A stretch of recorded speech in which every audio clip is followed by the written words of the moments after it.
Welcome back, guys. Welcome back to Off the Clock. Today we have a special guest. I know I say that every week, but to me, all the guests are special. So today we have Mr. Ngoba. I told you, Professor.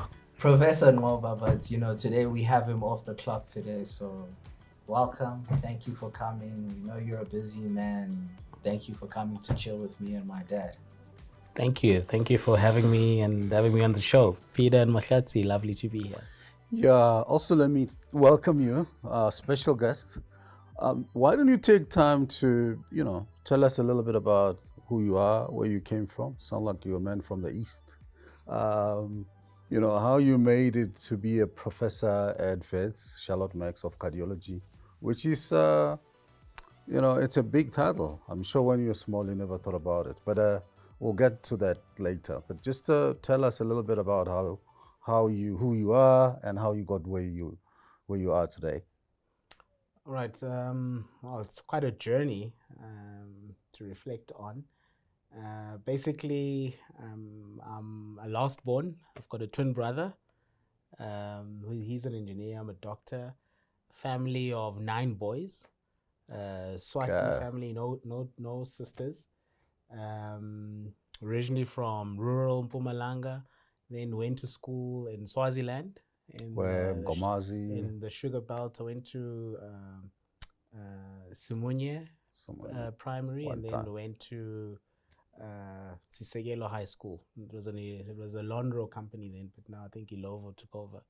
So that's where I got my basic education. Then came in the 90s, came straight up to Wits.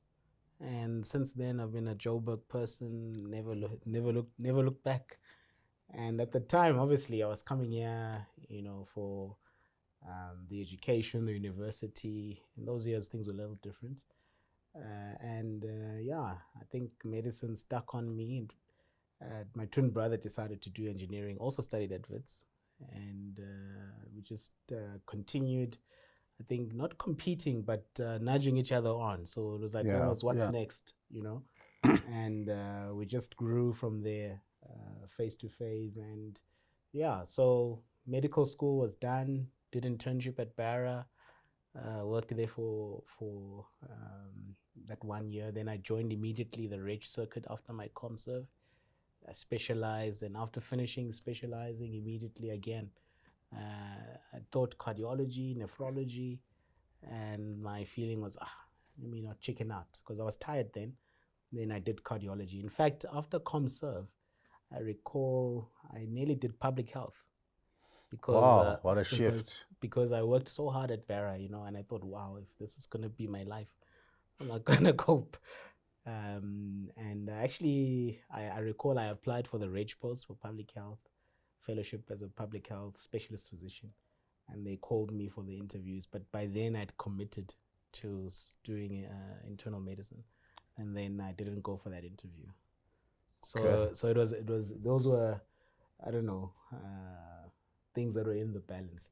But after I got into medicine, then I just excelled from phase to phase, and then got into cardiology. And cardiology, I never really thought, as you're saying, that I'll be in this role. My strategy then was finish cardiology, go overseas, specialize in advanced interventions, and then come back. I never really thought about that. But then, as fate would have had it, an opportunity arose just before I finished to take a detour, do a bit of research, and I joined the Carnegie Corporation of New York. They funded a research stint, took 2 years out, and then at that time, I didn't know that my then HOD was about to retire. And so the head of department then was like, hey, you've got a cath lab, 2 cath labs, you've got an ICU, you've got a cardiac ward. What more do you want? Why don't you consider it? And then I pursued it. And then I became both academic head and clinical head. Wow. Simultaneously. So you're double hatching. Yeah. How old are you? Yeah. I just turned 41. Wow. Sound like a fast track. Sound like a fast track. I mean, you made professor at 41. When I think about the kind of not so, you're a modern professor, right? The older professors, like you made professorship when you're 60 and you retire after 5 years, or you keep going. So, wow, that's something, right? I mean, I'm sure you Yeah. feel good about So your career so far. well, I think often I never thought of it like that. I think for me it was always okay. What needs to be done? And when we were going, for example, when I was a cardiac trainee, we would go to these international conferences, and I just felt we were, audience, spectators. And I wanted us to also present our own data, show what's happening.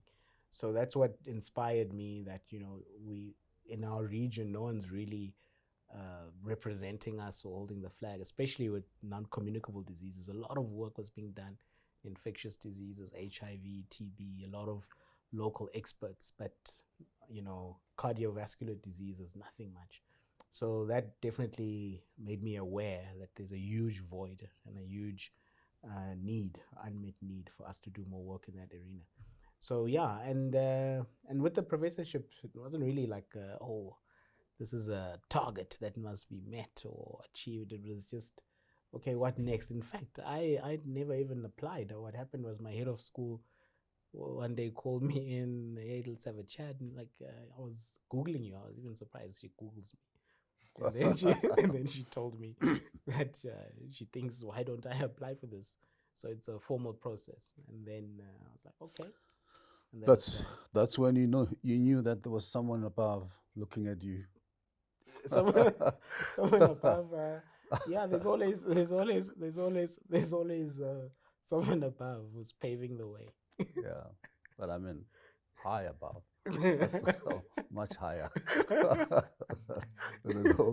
right. So now that you've told us what you do, how you got to where you are today, I mean, you're a professor, Mr. Professor. I'm sure people take you way too seriously, or maybe more seriously than you'd like. Why don't you tell us about the other side of you, like the other side that doesn't get called professor every day? It's just Ngoba. How are you doing? Yeah. So what I want to first question, I guess, would be, what do you do when you're not being a professor? When it's your time off, like on the weekends, when it's Yeah. your downtime? Yeah. So one thing, um, when it's a weekend, I grew up in a low-felt region, very hot area. So I'm very much comfortable in shorts. So I'm actually someone who wears shorts and a t-shirt or a shirt, then sandals or sneakers. So I'm never really in shirts and trousers. In fact, I do that over the weekends. And now when I have weekend meetings, I'm always in shirts and jackets, etc. So I'm very much shorts, t-shirts, very laid back. And then I used to have a TV. Now I don't have a TV, so I don't really do much TV. So whenever What was the decision like? Why did you get rid of the TV? I live in South Africa, so it got stolen, and then I You figured, serious? yeah, it got stolen. So I had a house break in. I had a house break in. They stole my TV, my amp, and all of that. I had a nice, fancy sound system.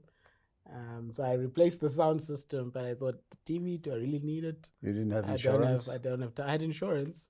So insurance paid out. So you made a conscious decision that Yeah, it was. TV is not good for you. No, I just decided because I wasn't watching it a lot. So normally it was there for visitors and stuff like that. So I just felt, you know what, it's okay. And so where the TV used to be mounted, I just got one of those large Portrait picture. portrait picture. I'm just trying to think of the artist now. But it's Not- South African art. Not Van Gogh or something. No. South African it's art. a South African artist. Johan. The name will come, but it's one of the South African artists. So yeah, so I'm very much an art collector. Okay. I even own an Irma stain. That's one of my Yeah, I know Emma. prized possessions. What from her Zanzibar collection. So I'm proud of that. So I collect that. So now and again I go to auctions. But yeah, recently in the last probably 6 months I haven't had a chance. Let me And take you back to this TV story. So please, allow me to you want to tease it indulge, out. because he's the second professor who's telling us that he doesn't have TV. So, Really? Oh, really? Is this, so, or is this a trend now? so I just need to understand. I mean, we haven't even asked you if you're married with kids yet. Yeah. Are you married with kids? I'm married, no kids. Obviously, So, kids. and therefore decided no TV. I mean, it can't be a unilateral decision, No, right? it was a conscious decision. So both But I my wife mean, and I. discussed and agreed to Yeah, disagree. we both agreed. We both agreed.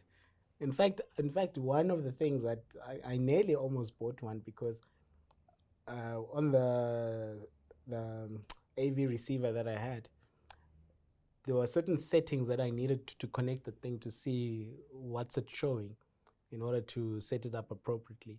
And I almost bought a TV just for that, you know. But we discussed it a lot and we were very happy. No TV, even today. Has your life changed without TV? No, You're it's the missing same. TV? It's the same. I mean, that's why, because it felt like an accessory that you're not really using, you know. It's like So become vegetarian now.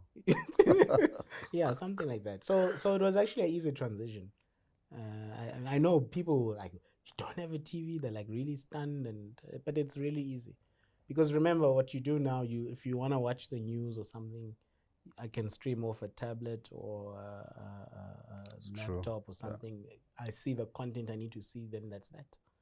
I just don't have now the luxury to lounge and I'm glued to a screen for a certain time. Yeah. So yeah, so I was telling you, so I do shorts, chilled. I do art. Then I'm also into sports. I used to do a lot of half marathons.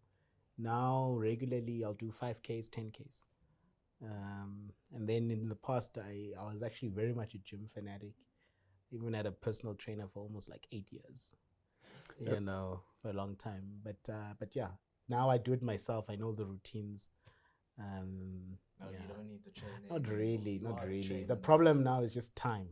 My biggest pressure is always time. You know, just how do I make time to do these other things? And then also when I can, I do spend time. Get my brothers, will meet with friends, have a braai, and but it's usually for something, someone's birthday. Routinely on the weekend, I'll wake up in the morning, I'll go to the gym, come back, then we'll do breakfast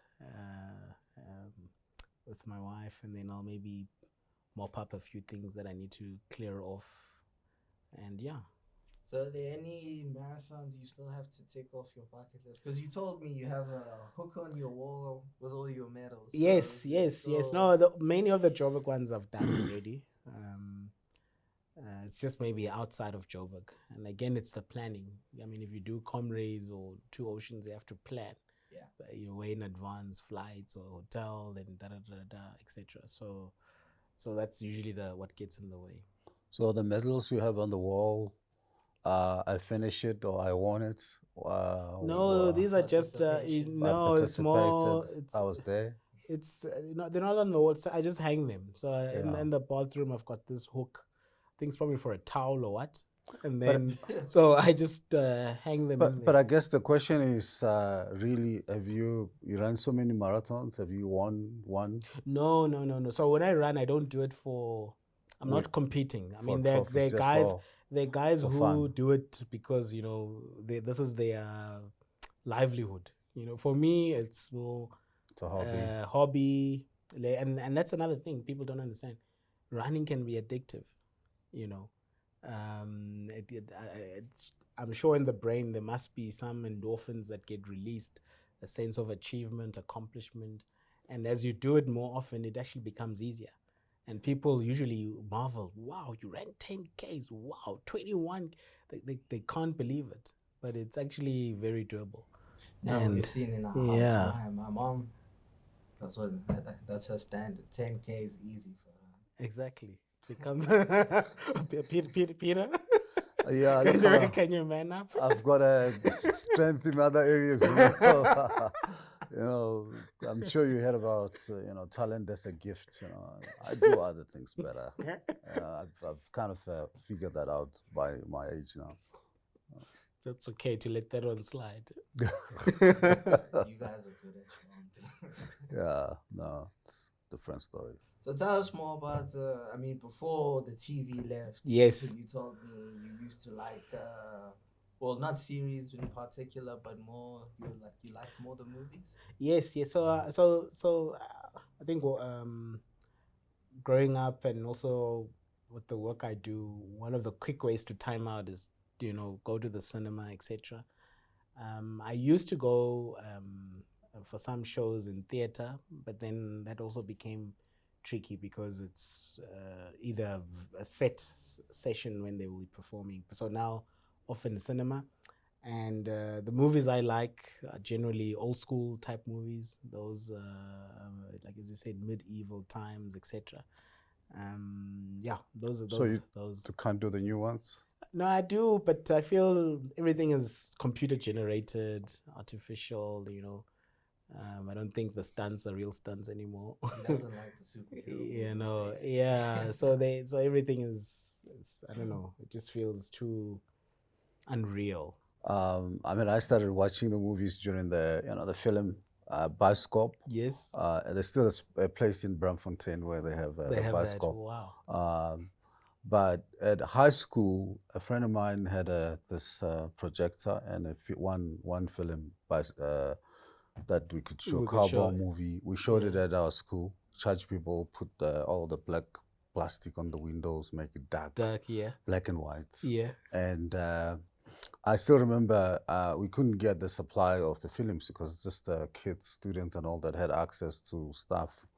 And the name of the movie was called The Day of the Evil Gun. When the cowboys were fighting, and that stuff changed my life.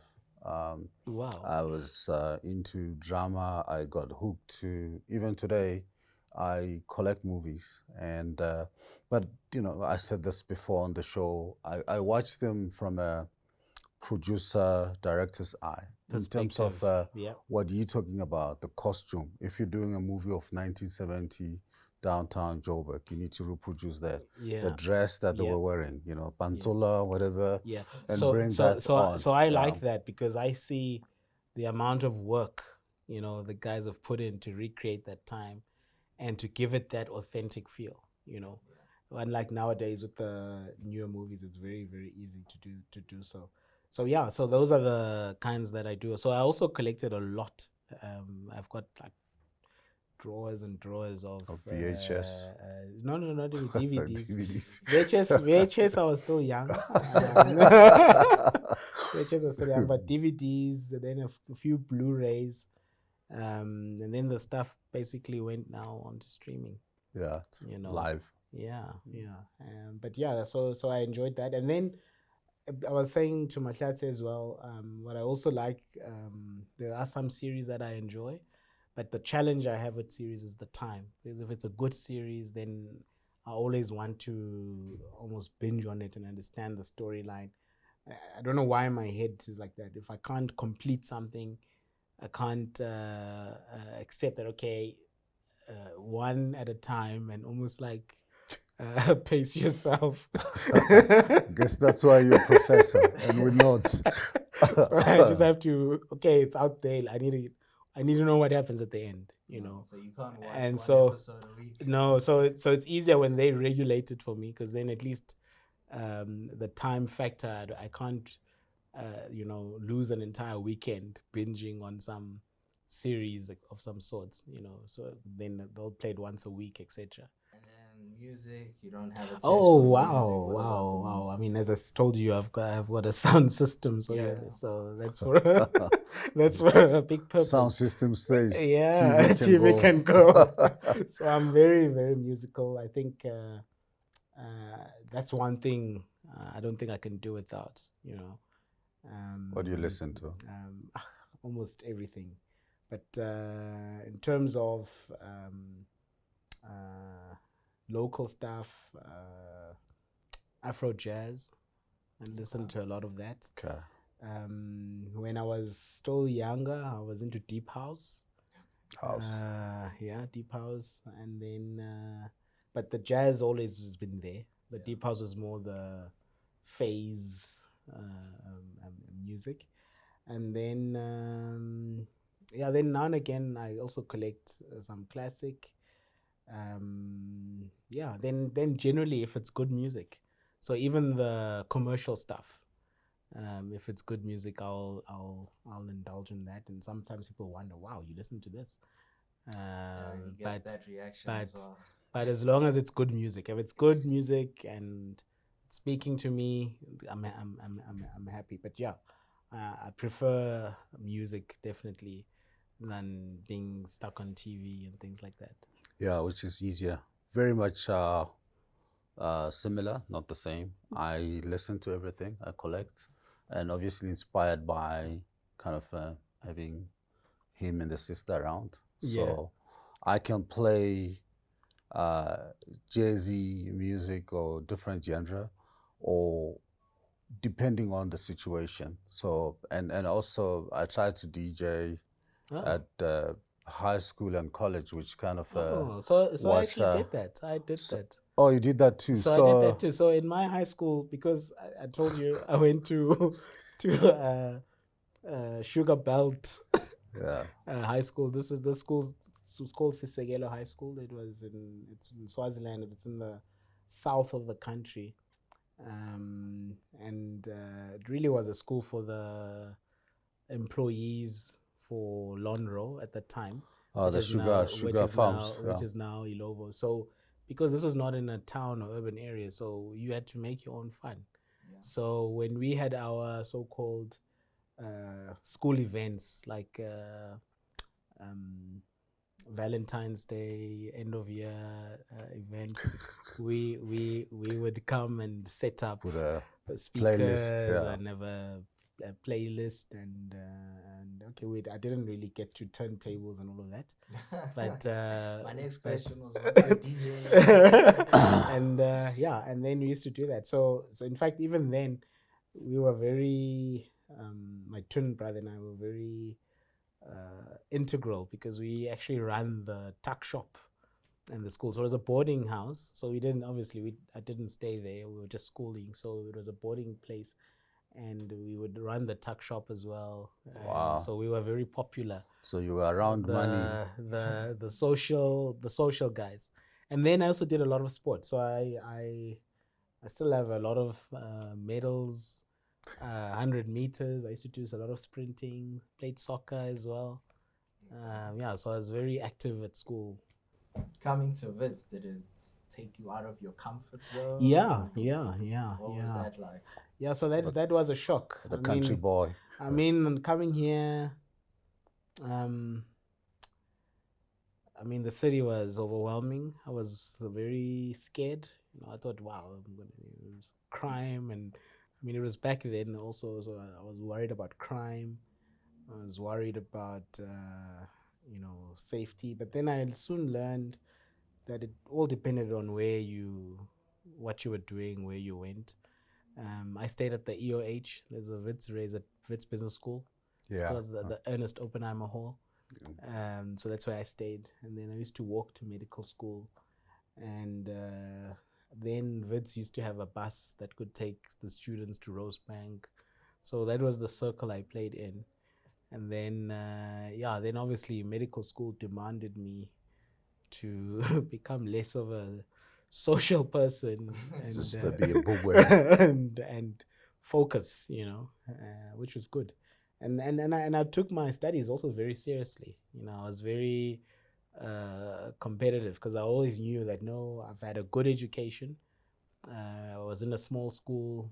The teachers poured a lot, and I gave 100%. So I was very much self-motivated. So even when I at Wits came in, I was working hard.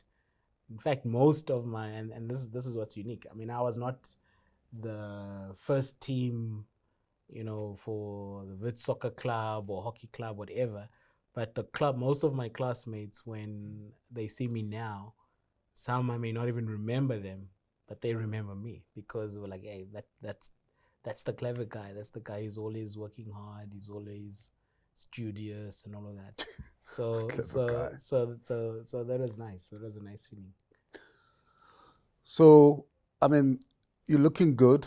You mentioned earlier that you run marathons, and what about your diet? I mean, what do you eat? How's your Okay, diet? sure. I love food. Yeah, you told Good, us you good food. like the So chef. yeah, so from the time I started Reg Time, I think then when I had a TV, there was a phase when I was obsessed with MasterChef. I wouldn't miss a week of the episode, and I was watching it season in. I was inspired. I wanted to cook well. I don't know whether it was because of the boarding school, eating a lot of the routine stuff, That's feeding scheme. and now I needed to explore and do things differently. But also I wanted to learn it myself. I think I was fascinated by that.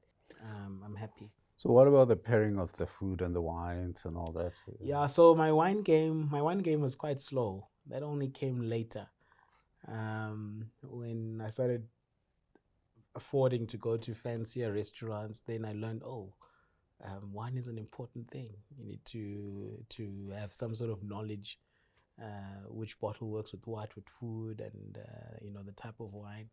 So that I started learning, and I'm still learning that even now. I'm on a journey, but the food part, that was easy. And in fact, at some point, I was quite adamant. I wanted to join MasterChef SA to actually audition to see if would I make the cut. That's how confident I was with my cooking game, and it wasn't so much about recipes. I was learning style. So say you want to cook a simple pasta. How do you bring that rich tomato flavor out of the pasta? So how do you prepare your tomatoes? How do you, the texture of the pasta? Those are the kind of things I was learning. Yeah. Technique, not just a simple recipe. Very intense. Yeah. So, it's not too late, right, to go compete at MasterChef. I mean, you said for sure. You told us you're 41, for sure, and for you're sure. a professor. For sure. I'm sure you're going to live until 100, so you still have like 60 years ahead of you. Yeah, for sure. But it's practice. That the one thing that is important with cooking, I'm sure you figured out with DJing as well, Pete. The more you do it, the better you get.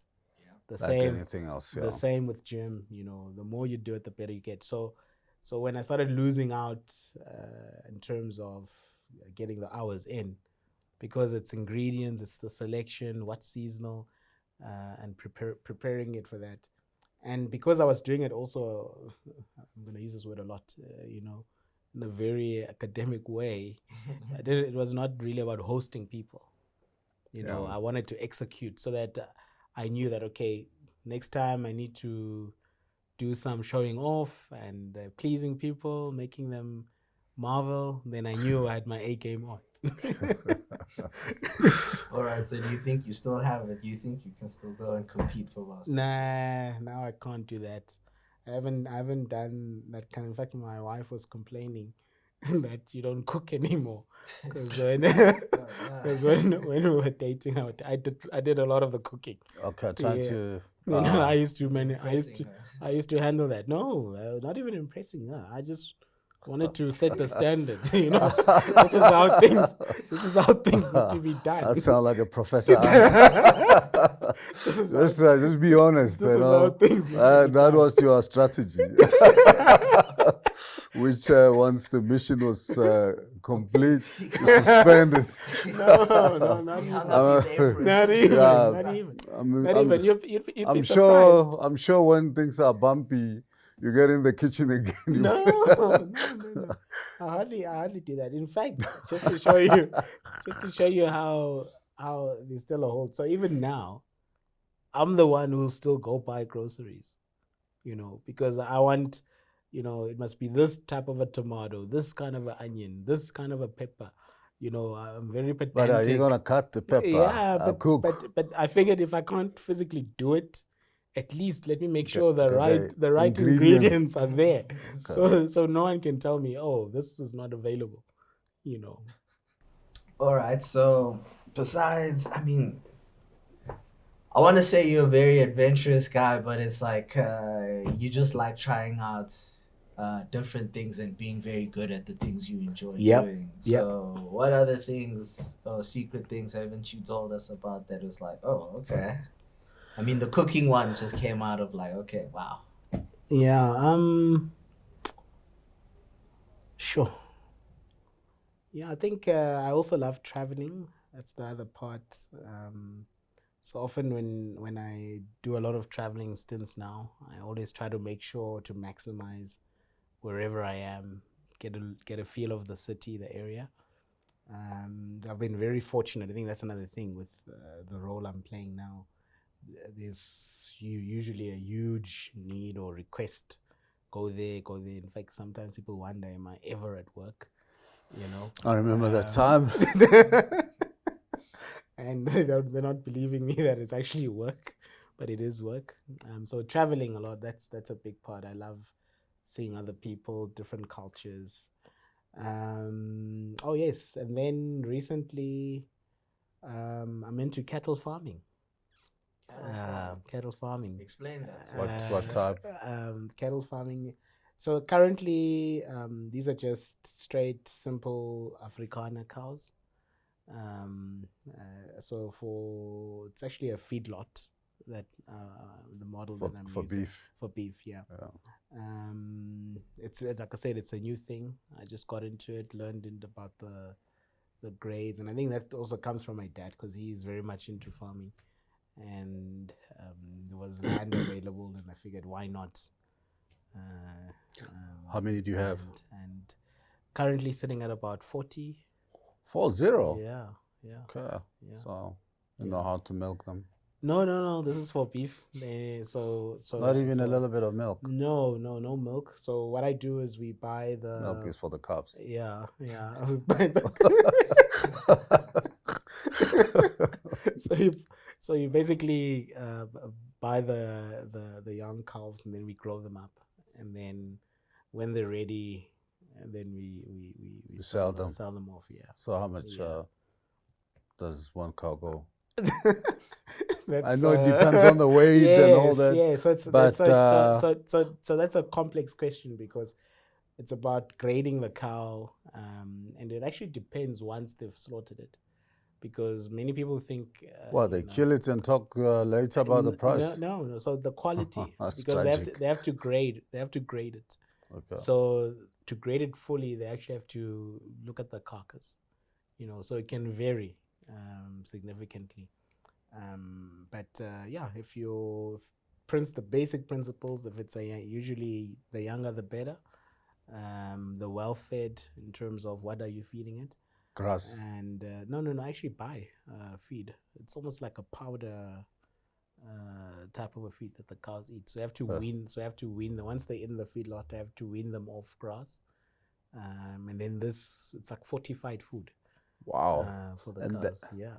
And then I mean I've seen and heard the story, like how to make a cow big, gain weight, like water, let them leak the salt.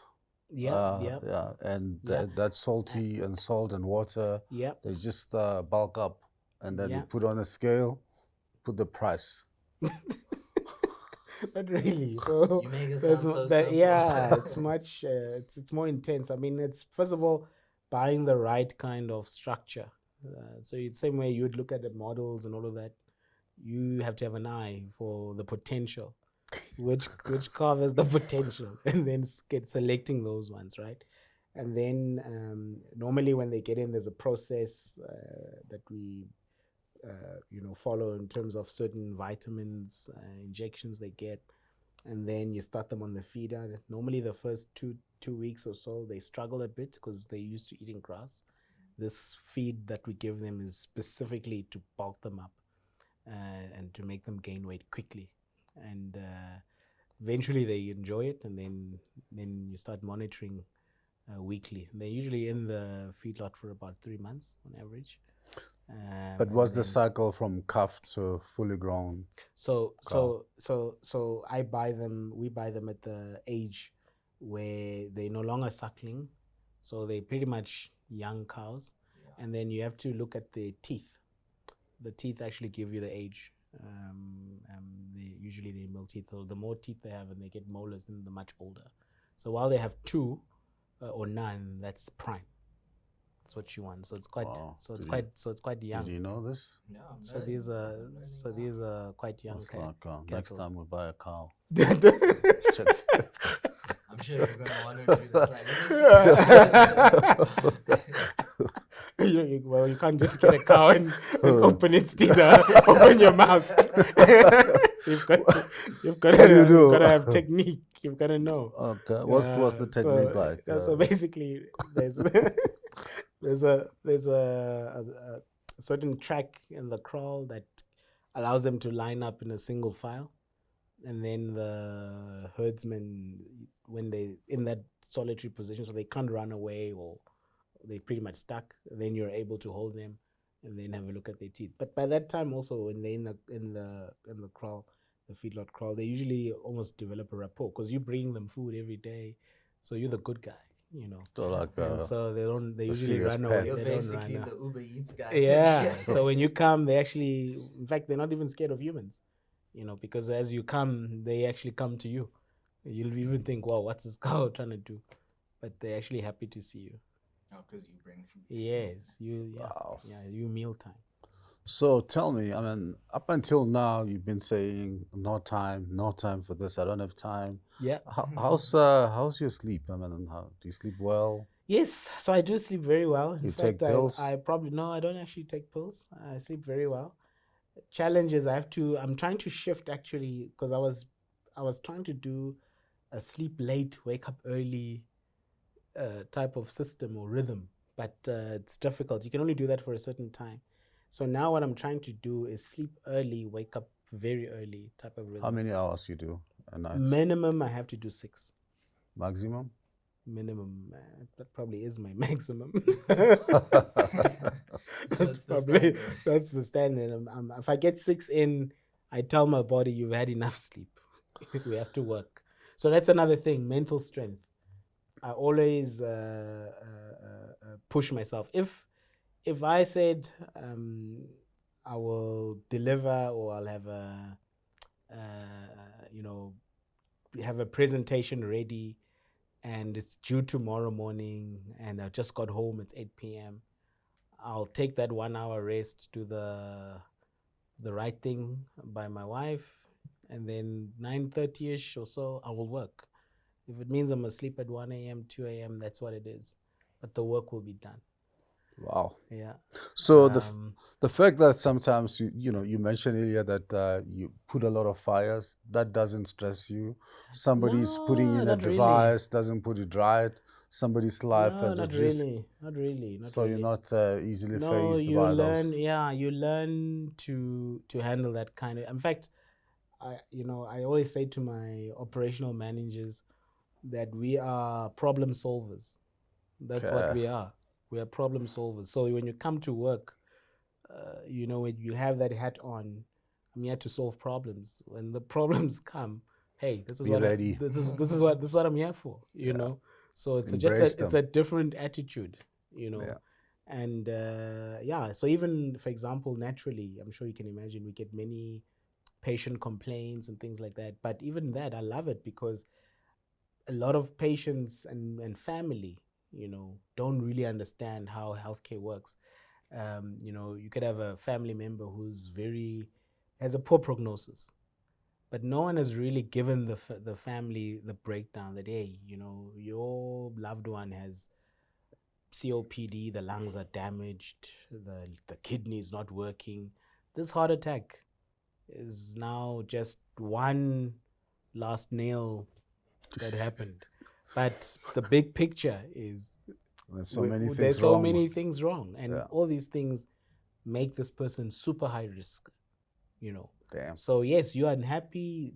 It happened. They eventually demised, but that's what it is. And so I'm in this culture. In fact, we have now a palliative care unit that helps to break those kind of news early, Oh, and wow, and I rather that we do that when patients come in and we start having that conversation. that's chances are slim. Yeah, so people know where they stand.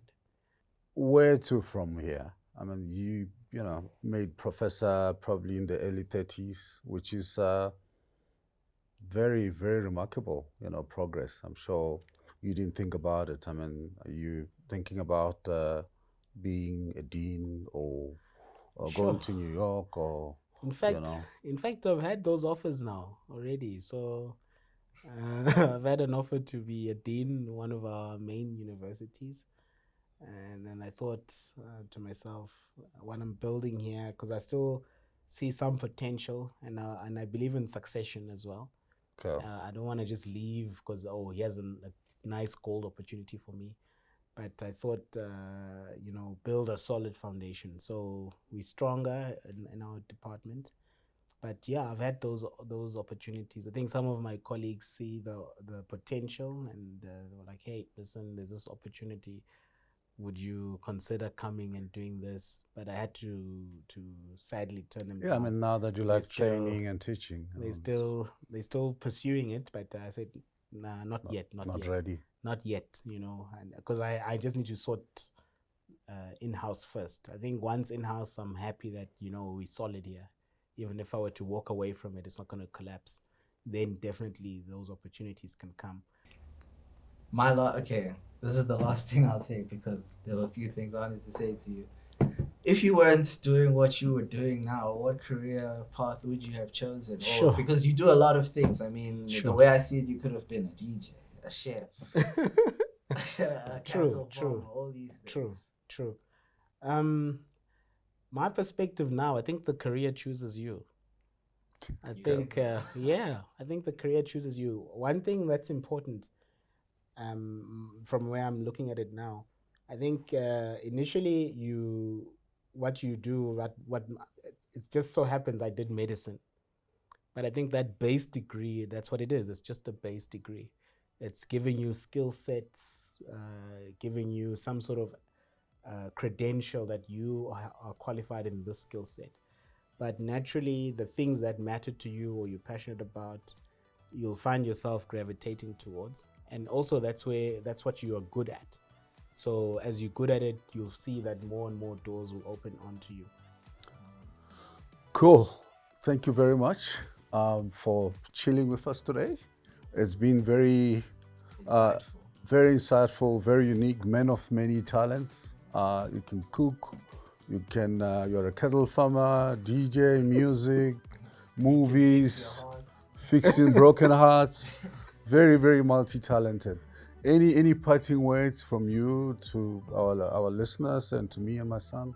Um, Yeah, I think great show. Thank you for having me, and yeah, getting this other perspective of off the clock, where you're demystifying, these thought leaders, people who are causing ripples in their unique realms, and it's been a pleasure to um, decipher some of these other unknown hidden skills and talents that I have, and I hope someone can take some positivity out of it and learn. I think one thing I can say, if you find certain challenges, don't look at them as, oh, this is the worst. It could be just a nudge. Hey, this is something for you to learn and master, and just man up, and if you have that attitude, that mindset, that's how I ended up growing all these skill sets.